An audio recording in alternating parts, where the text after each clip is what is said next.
तवा परम सम्मानी जन खटिया हो, तवा जी भरपूर मेहनत आ, तवा सब भरपूर अनुभवी आयो,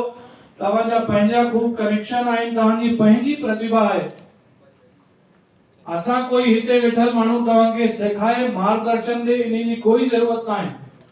पर पाण में बाहरा वनी करे विचारन जी देवठक इहा ही कयूं था त तवा वेठल हिते मानू जेके की लगभग छत्तीसगढ़ जी आबादी जा 1.5%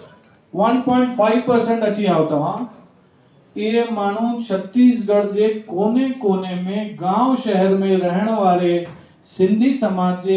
हर मानू जो संरक्षण कंदा और जो तवा को असन जी अपेक्षा सरकारी हिक हिक योजना चाहे वो आयुष्मान भारत जी हुजे 70 साल जा असांजा बुजुर्ग नी सिंधी समाज जे हिक हिक 70 साल जे मथे को जेको भी बुजुर्ग है उन जो आयुष्मान कार्ड ठहण घुर्जे ए उन जो इलाज मुफ्त में ठहण घुर्जे ये असा सभिनी जी जिम्मेदारी है। उन जो राशन कार्ड ठहण खपे, उनन के सरकारी स्कीम्स जो लाभ मिलण खपे। जेके जिम्मेदारियों तवा के बियूं आहिन उनी सा गडो गड सिंधी समाज जी ये जिम्मेदारियों तवा जरूर निभाइंदा। जय जय पार्टी जे सिंबल ते तवा सभी जीत्या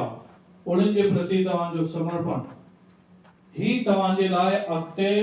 भविष्य में अगते वधण जो कम होंदो। जय जी जेका विचारधारा है उन्हीं विचारधारा पे हलणो। कोई जरूरी ना है त व्हाट्सएप पे